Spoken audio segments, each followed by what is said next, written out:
करने वाले लेकिन प्रगतिशील विचार रखने वाले बताए जाए। उन दोनों की आज के जो चैलेंजेस है उनका मुकाबला करने में क्या भूमिका है। कॉन्स्टिट्यूशन, संविधान बचाओ देश बचाओ, ये हमारा नारा है। लोकतंत्र बचाने की मुद्दा हमारा है। इस बारे में इस सत्र में बोलने के लिए किसी काटना था सवाल के समय, और हम लोगों ने एनएपीएम में गांधीवादी, सिद्धराज चड्डा, फखरुद्दीन बम, अमरनाथ भाई, इन सभी लोगों के साथ एनएपीएम चलाया है, तो थोड़ा थोड़ा सूद काटने का हमने सीखा है। तो मीनाक्षी नटराजन जो देती है, हम मीनाक्षी जी का भी सबकी ओर से तहे दिल से स्वागत करते हैं। हमारे साथ समाजवादी पार्टी के एक जुझारू नेता जो विद्यार्थी मूवमेंट से, स्टूडेंट मूवमेंट से राजनीति में और समाज नीति में सक्रिय रहे हैं, जो संबल से आते हैं और इंडिया अलायंस हो या जन आंदोलन हो, सभी जगह पर एक ठोस भूमिका लेकर लोगों के साथ रहते हैं। ऐसे समाजवादी पार्टी के जावेद अली खान हमारे साथ हैं, मैं उनका भी तहे दिल से स्वागत करता हूं। हमारे साथ हमारे अपने, जिनका नाम फाइनल होने में बहुत देर हो गई, कीर्तन, क्योंकि हम कहते थे कीर्तन को कैसे राजनीतिक दल के नेता को हम ग्रुप में बुलाएंगे, वो तो अभी भी हमारे है। लेकिन बाद में लोगों ने कहा कि भाई अभी कीर्तन सीपीआई एमएल लिबरेशन ग्रुप के सेंट्रल कमेटी मेंबर है, सिर्फ एडवोकेट नहीं है, उनके सिर्फ केसेस नहीं चलाते हैं। कीर्तन हमारे साथ एनएपीएम की निर्माण प्रक्रिया में, नर्मदा की लड़ाई हो या बाकी सभी लड़ाइयों में, सिर्फ सभी लोग कीर्तन का आज तहे दिल से स्वागत करते हैं। इसके अलावा मैं जानता नहीं हूं, अभी वहां मेरी टीम बता रही है मुझे, लेकिन धौले साहब ने मुझे फोन करके कहा अभी 2 मिनट पहले कि मैं ज्वाइन हो चुका हूं। डॉक्टर अशोक धौले जो किसान आंदोलन में हमारे साथ रहे हैं, सीपीएम कम्युनिस्ट पार्टी के, मार्क्सिस्ट कम्युनिस्ट पार्टी के आप पॉलिट ब्यूरो मेंबर है, महाराष्ट्र से है, और ऑल इंडिया किसान सभा जो है मार्क्सवादी कम्युनिस्ट पार्टी का डिफरेंट ऑर्गेनाइजेशन, उसके आप अध्यक्ष है। और किसान आंदोलन में जैसे एनएपीएम के भूमिका रही मेधाताई, डॉक्टर सुनीला और इन सभी के साथ साथ अशोक धौले जी का भी बहुत बड़ा योगदान रहा है। मैं वो ऑनलाइन ज्वाइन हो चुके हैं ऐसा मानकर अशोक धौले साहब का भी तहे दिल से स्वागत करता हूं। इसके अलावा सीपीआई की एनी राजा जो महिला आंदोलन की बहुत बड़ी नेत्री है, तमिलनाडु के खासदार मेंबर ऑफ पार्लियामेंट दुराई वाइको और कनिमोई जी, और बिहार से आरजेडी के मनोज झा, ये सभी लोग थोड़ी थोड़ी देर में ऑनलाइन ज्वाइन होंगे, और जैसे ही मुझे सूचना मिलेगी मैं उनको यहाँ वहां आमंत्रित करूंगा बोलने के लिए। तो मैं सभी का फिर से स्वागत करता हूं। हमारे सभी साथियों को मेरी विनती है कि अब ना हिले डुले न बाहर जाए, ये सत्र में हम लोग सुनना चाहते हैं दलों की भूमिका क्या है, हम जानना चाहते हैं हमारे साथ तो किस तरह कदर लड़ने वाले हैं। और इसलिए ये भूमिका का प्रस्तावना करने के लिए हमारी नेशनल वर्किंग ग्रुप की नेता, सदस्य और जन आंदोलनों के राष्ट्रीय समन्वय की संस्थापक सदस्य मेधा पाटकर को बुलाता हूं कि वो संक्षेप में प्रस्तावना करेंगे और फिर दल के नेता अपनी बात रखेंगे। मेधा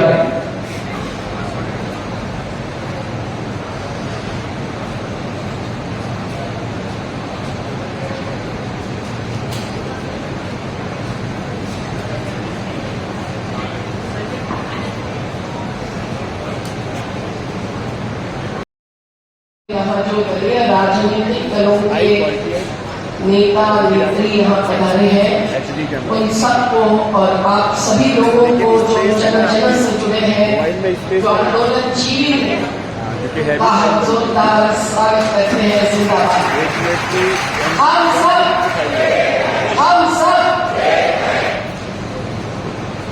हम लोग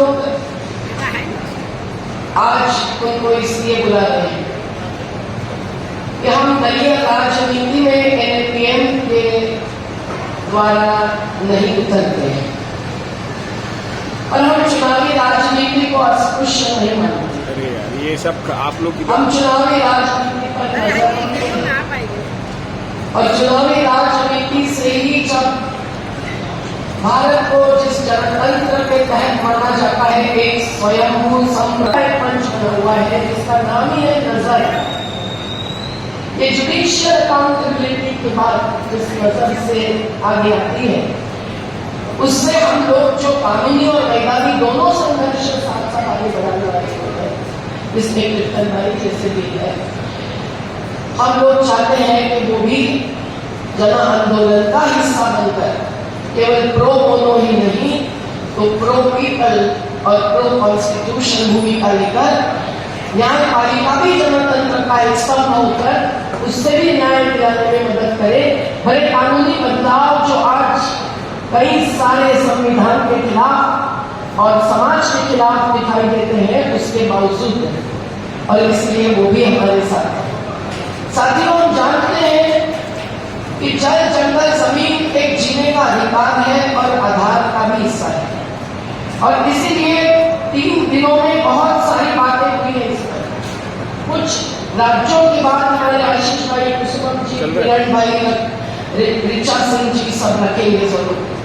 पर आज मैं इतना ही कहती हूँ कि ये जल जंगल जमीन ही नहीं, जानवर, खनिज, पहाड़, नदियां, प्रकृति का हर हिस्सा जो हमारे जीवन का हिस्सा है, हमारे हमको जीवित रखने में योगदान देता रहा है, उसको बचाने के लिए गीते और गानों से ही नहीं तो धरातल पर उतरकर लड़ रहे हैं जो लोग। आपकी क्या भूमिका है इन प्राकृतिक संसाधनों को बचाने के बारे में, ये हम जानना चाहते हैं। अलग राष्ट्र बनता है, अलग राज्य बनता है, जिले भी अलग बनते हैं, लोग भी बनाना चाहते हैं, तेलंगाना में भी और जिले बनने के लोगों की ख्वाहिश हमारे सामने रख चुके हैं। लेकिन क्या केवल एक व्यवस्थापकीय या प्रशासकीय इकाई बनकर हमारी जो मूलभूत बुनियादी धरातल की इकाई है, ग्राम सभा की, बस्ती सभा की, शहर में, उसको अपना जनतांत्रिक अधिकार मिलेगा इन पूरे प्राकृतिक संसाधनों के साथ विकास का नियोजन करने का? और कैसा मिलेगा? आप कैसे मानते हैं? संविधान की धारा 243 हो, 244 हो या 5वीं अनुसूची हो, 6वीं अनुसूची हो, जिसके लिए लड़ाक का आंदोलन चलता है, सोना बाबू जी सबसे पहले सत्र में आ चुके हैं। आप कैसे मानते हैं कि 2013 का कानून लाने में NAPM का बड़ा हस्तक्षेप, बड़ा सहभाग रहा? उस कानून के अमल के लिए क्या करेंगे? कई सारे आंध्र प्रदेश से लेकर राजस्थान, गुजरात तक जबकि नए कुछ बाईपास करने वाले कानून या नीति बनी, लैंड पूलिंग जैसे, तो हम लोगों को सवाल उठाने पड़े। पेशा कानून के तहत आदिवासियों को मूल निवासी मानकर दिया हुआ अधिकार, उसको भी कुचलने के लिए महाराष्ट्र जैसे राज्य में भी एक रास्ता निकाला गया। इंडस्ट्रीज के सामने पेशा कानून का अमल रोका गया। कई सारी बातें हैं, आपकी क्या भूमिका होगी ये हम जरूर जानना चाहते हैं। इसलिए कि खेती है तो अन्न सुरक्षा। यूपीए के सत्ता में होने के समय ही तो बहुत सारे कानून आए हैं, बहुत सारे, जिसका जिक्र हम लोगों ने अपने नेता के सामने भी मीनाक्षी जी किया था कि इन कानूनों का पूरा पालन करने के लिए आप झंडा उठाओ तो पूरी जनता आपसे जुड़ जाए। हम चाहते हैं कि पेशा के तहत भी विकास का नियोजन है। मनरेगा कानून लाया गया, सूचना के अधिकार का कानून लाया गया कल, जिसमें कमजोरी कैसी लाई जा रही है डेटा प्रोटेक्शन के पर, ये बात कहने के लिए अंजलि भारद्वाज कुछ हम देख रहे हैं फॉरेस्ट कंजर्वेशन, वन सुरक्षा कानून और सभी पर्यावरणीय कानून, air act, water act, protection of environment act, जो संविधान में भी 48 से लेकर एक अनुच्छेद में प्रतिबिंबित है, उस प्रकार का प्रकृति संरक्षण करने के लिए आज तक है उपलब्ध है, उनको भी कैसे बदला जा रहा है, क्या भूमिका रहेगी आपकी, हम जरूर जानना चाहते हैं। क्योंकि आदिवासी संगठन को लड़ते हैं, अब कांग्रेस में आदिवासी कांग्रेस नाम का जो समूह बना है, उससे मिलकर हम भी बहुत खुश हो गए। केवल जय आदिवासी नहीं कहते हैं, जय जंगल जमीन के लिए लड़ते हैं, प्रशिक्षित किए जाते हैं, ये बहुत बड़ी बात है। हर पार्टी ये करती है। विपिन भाई जिस पार्टी से जुड़े हैं, उन पार्टी के कार्यकर्ताओं का कैडर ऐसे प्रशिक्षित प्रबोधित होकर बनता है, ये हमने देखा है। और कोदंड राम जी तो तेलंगाना राष्ट्र के एक प्रकार के संस्थापक हैं, वो भी आंदोलनजीवी रहे हैं और उन्होंने भी किस प्रकार से एक सेना खड़ी की। और गद्दर जैसे जो गीतों से प्रेरित करते थे वो तो नहीं है, उनकी बहन आकर गई देखते गई। पर पूरे आंदोलनों का इतिहास, अभी अभी के किसान आंदोलन में जिसमें 735 शहीद हुए, ये इतिहास का मुख्य झंडा वही है कि देश की प्रकृति बचाए और देश की उस प्रकृति पर निर्भर समता सादगी स्वावलंबन वाली संस्कृति बचाए। तो NAPM का यही नारा है, समता सादगी स्वावलंबन लाके रहेगा जन आंदोलन। तो हम लोग राजनीतिक दल भी यही लाते रहेंगे क्या? इसके लिए अपनी कटिबद्धता और जीवनता प्रदर्शित करेंगे क्या, ये जानना चाहते हैं। हम देखते हैं कि जंगल बर्बाद हो रहे हैं, पानी बर्बाद हो रहे हैं, सिंगरौली जैसा क्षेत्र खनन से बर्बाद हो रहा है। आंध्र प्रदेश में सरकार को दिया हुआ वो पूरा खजाना अडानी को दिया गया है। और क्या होता है, कोई मर जाते हैं, डॉक्टर सुनीलम जी वहां दौड़ के मिलने जाते हैं तो उन सब के घर तोड़कर उनको जेल में डाला जाता है। हम एक इस प्रकार के अत्याचार और अन्याय देख रहे हैं। और अत्याचार प्रतिबंधन कानून होते हुए जब दलित और आदिवासियों की आजीविका या घर आवास छीना जाता है तो वो कानून के तहत अपराध होता है। आपको क्या लगता है कि क्या हम उसी दिशा में कानूनी फैसले आगे बढ़ाए? एडवोकेट कीर्तन भाई ऐसे जुझारू अभिव्यक्ता मंच पर है तो और कुछ बोलने की जरूरत नहीं, हम सुनना चाहते हैं। पर किसान आंदोलन ने जिस न्यूनतम समर्थन मूल्य, मिनिमम सपोर्ट प्राइस की मांग की है, वो आज तक नहीं है। अभी मेरे हाथ में यहाँ इन सभी पार्टियों के मैनिफेस्टोज है। मैं यही कहूंगी कि इन सभी मैनिफेस्टोज को आप अगर देखेंगे, जानेंगे, एक एक बात पढ़ेंगे तो आपको पता चलेगा कि भारतीय जनता पार्टी के इस बड़े से बड़े मैनिफेस्टो में फोटोग्राफ्स तो बहुत है पर स्वामीनाथन आयोग शब्द का उल्लेख तक नहीं। तो किसानों को न्याय देने के लिए हमको जो गारंटी चाहिए वो खेती बचाने के लिए चाहिए, आत्महत्या से किसानों को बचाने के लिए चाहिए। आपकी क्या भूमिका है MSP पर हम जरूर सुनना चाहिए। नदियां बर्बाद हो रही है, इसलिए नदी घाटी मंच बनाना पड़ा। एक नदी नर्मदा ले लो या पेरियार ले लो, कोई भी प्रदूषण से मुक्त नहीं। हर नदी पर आक्रमण है, न केवल बड़े बांधों का जिसको अमेरिका में छोड़ दिया, यूरोप के देशों ने छोड़ दिया है, तोड़ दिए, लेकिन हमें आज भी उससे मुक्ति नहीं मिली है। तो नर्मदा का सरदार सरोवर तो एक उत्तम उदाहरण है कि बड़े बांध से क्या होता है और लाभ कहाँ जाता है। छीन के कोका कोला जैसे का ठीक हो नहीं कच्चा। तो ये सभी बातें देखते हुए हम लोग नदी के रिवर फ्रंट की बात हो, नदी में बड़े बांधों की बात हो, नदी के किनारे अवैध खनन की बात हो और प्रदूषण की बात हो, जो इंडस्ट्री से लेकर खेती से लेकर शहरों से लेकर आता है सुएज ट्रीटमेंट के बिना, उस पर प्रस्ताव को पारित कर ही चुके हैं। और नदियों को बचाने के लिए हम लोग आज आखिरी में एक और नया प्रस्ताव रखने जा रहे हैं। मैं पहले आपकी भूमिका सुनना चाहेंगे लोग इसलिए है। श्रमिकों की तरफ से हम चाहते हैं कि 3 किसान विरोधी कानून वापस करने के लिए 735 की शहादत हुई और 13 महीने आंदोलन चला। अभी 44 में से 29 राष्ट्रीय श्रम कानून जब वापस लेकर 4 कमजोर संविधा थोपने की बात कर रहे हैं, जिसमें एक यूनियन चलाना भी मुश्किल होगा।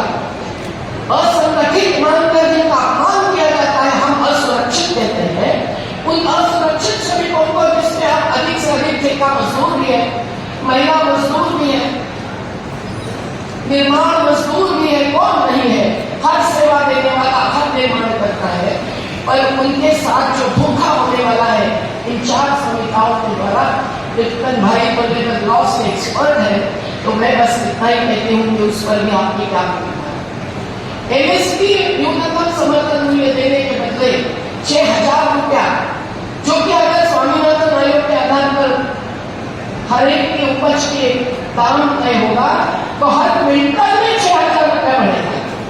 ये 6,000 रुपया की रेवड़ी बांटने का जो चल रहा है, जो सम्मान, जो लाभ महिला किसानों को भी नहीं दिया जाता है, एक मजदूरों को नहीं मिलता है, तेवन किसान, क्या बटाईदार किसान, इनको नहीं मिलता है।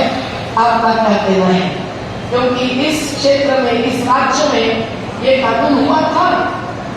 किसान किरण भाई उस पर बात रखेंगे कि कितनी अधिक से अधिक आत्महत्याएं बटाईदार किसानों की हो रही है और क्यों। और जो कल कारखाने के श्रमिक हैं, हमारे सेंचुरी के यहाँ बैठे हैं, क्यों सालों साल लड़ना पड़ता है? गैर कानूनी रूप से स्टैंप ड्यूटी की चोरी करके जो खरीदी बिक्री होती है, इसमें profit over people, profit over nature वाला मुद्दा ही उद्योगपति अपनी मनमानी से आगे बढ़ाते हैं और श्रम मंत्रालय का सरकार हस्तक्षेप नहीं करती है। श्रमायुक्त जब कंपनी आयुक्त बनते हैं तो सालों साल लड़कर ही जीतना पड़ता है। तो क्या कहना है आपको? क्या बीआरएस लेकर सब छुट्टी ले ले, रिट्रेंचमेंट ले ले, छुट्टी ले ले, या रोजगार के लिए लड़े? ये भी हम जानना चाहते हैं, क्योंकि कई यूनियंस भी हमने देखा है कि बीआरएस की मांग करती है। बस मैं थोड़े ही समय में ये कहती हूँ कि महिलाओं के साथ जो होता है, वो यहाँ महिला शक्ति ने बहुत आवाज उठाई है, और मणिपुर से लेकर पैलेस्टाइन तक हर प्रकार की हिंसा का विरोध करते आए हैं। पैलेस्टाइन को समर्थन देकर यहाँ प्रस्ताव पारित हुआ है। आपकी भूमिका क्या है, हम जानना चाहते हैं। और महिलाओं के साथ हिंसा एक बहुत बड़ा अन्याय तो है ही, और उसको कैसे रोकेंगे? क्या चाहते हैं आप महिलाओं का स्थान और सम्मान बढ़ाने के लिए? केवल लाडली महिला बना कर देना और फिर वापस भी मानना, या अलग प्रकार से उनसे ही इकट्ठा करना उतना फंड, ये कैसे होगा? हम कैसे उसका जवाब देंगे? महिलाओं के दृष्टि से नशा मुक्ति एक महत्वकांक्षा है। जय जगत का नारा नहीं, संकल्प लेकर यहाँ आई हुई मीनाक्षी बाई जानती है, एक महिला जनप्रतिनिधि रही है और नशा मुक्ति के पक्ष में रही है। संविधान में अनुच्छेद 47 में नशा मुक्ति एक मार्गदर्शक सिद्धांत होते हुए state is duty bound to follow directive principles, राज्य और शासन का जिम्मेदारी है कि उसमें से एक सिद्धांत का पालन करे। तो नशा मुक्ति के बारे में हम क्या करें? भोजन, आवास, पानी, शौचालय, बिजली, हर अधिकार के लिए लड़ने वाले शहरी गरीब हमारे बीच में बैठते हैं। घर बचाओ, घर बनाओ, घर बचाओ कहते हुए लड़ते हैं।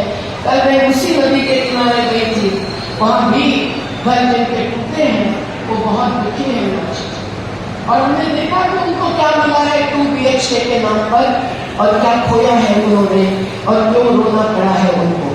पर एक एक नदी का इस प्रकार का विकास, एक एक पहाड़ का चारधाम रास्ते का विकास, एक एक सिंगरौली का खनन से विकास, एक एक नदी में जल परिवहन से विकास, ये सब बातें जब आती है और बड़े बड़े हाईवे और फ्लाईओवर सी ज्यादा बनते हैं, तो ये विस्थापन जो हो रहा है उस पर क्या भूमिका ले रहे, विकास के अवधारणा पर हम कैसे समझें। और इसी प्रकार के विकास से जो क्लाइमेट बदल रहा है, आर्थिक क्लाइमेट बदल रहा है, राजनीतिक क्लाइमेट बदल रहा है, तो भौगोलिक क्लाइमेट और पर्यावरणीय क्लाइमेट तो बदलेगा ही। और वो बदलकर अब जब मनुष्य जाति भी धोखे में, न केवल प्रकृति, तो हम कैसे बचाएं? केवल विदेश से अधिकारी पैसा लेकर क्लाइमेट फंड के नाम पर क्या हम मृत होने वाले श्रमिकों को बचा पाएंगे, जो गर्मी में निर्माता का काम करते हैं बेघर होकर, और वहीं रहते हैं और मर जाते हैं? ये भी हमारा सोच है। और जंगल और क्या क्या बचाना जरूरी है, ये भी। तो ये कंपनीकरण जो कृषि व्यापार की नई नीति में भी आया है, उसके बारे में भी हम जानना चाहते हैं कि आपकी भूमिका क्या है। 47 अमेरिकन कंपनियों के पदाधिकारी यहाँ आके गए आचार संहिता में, और कॉमर्स मिनिस्टर के साथ क्या आंदोलन करके गए, जनतंत्र में किसी को मालूम नहीं, 1 मिनट। और हम लोगों को पता भी नहीं है कि G20 जैसे मंच पर क्या हुआ। तो आपकी जानकारी हम देना चाहते हैं। और सबसे अहम बात ये भी है कि जब हम लोग एक समन्वय बनाकर एकजुटता से, एकता से विविधता में आंदोलन जीत बनते हैं, तो कास्ट, जाति, धर्म के, लिंग के भेद पर आपका प्रहार कैसे होना है, हम क्या आगे बढ़े, कैसे आगे बढ़े। और उसी में हम लोग ये वर्ग भेद जो विभत्स रूप में आगे बढ़ा है, गैर बराबरी के रूप में, उसको कैसे हम रोकें। तो पॉलिटिक्स, राजनीति का अर्थ मैं इतना ही कहती हूँ कि सही अर्थ से डिक्शनरी का मीनिंग अगर देखेंगे तो सत्ता और जनता के बीच का रिश्ता ठीक लगाना, वो मानवीयता के आधार पर होना चाहिए, वो समता के आधार पर होना चाहिए। तो क्या हर पार्टी आपकी ऐसा फोरम निर्माण कर सकती है, या करने वाली है, या कर रही है, कि जिसमें जन आंदोलनों के साथियों का भी एक नियमित संवाद बन पाए। जैसे कोई राजनेता रास्ते पर उतरता है, जन जन के बीच में चलता है, तो हम मानते हैं कि वहां जाकर हमारी अपेक्षा रखना, संवाद करना, ये कोई गलत नहीं। हम किसी पार्टी से जुड़े नहीं हैं, तो भी जो समविचारी जनप्रतिनिधि होते हैं उनके साथ का संवाद हम कभी नहीं तोड़ते हैं। और उस प्रक्रिया को आगे बढ़ाने के लिए संविधान के हाथ पर हाथ रखकर शपथ लेने वाले सभी जनप्रतिनिधि आज उनके द्वारा आए हुए प्रतिनिधियों के द्वारा हमारे सामने क्या भूमिका रखना चाहते हैं, ये जानकर ही हम लोग आज का रिश्ता और आगे ले जाएंगे, ये हम विश्वास रखते हैं। जिंदाबाद।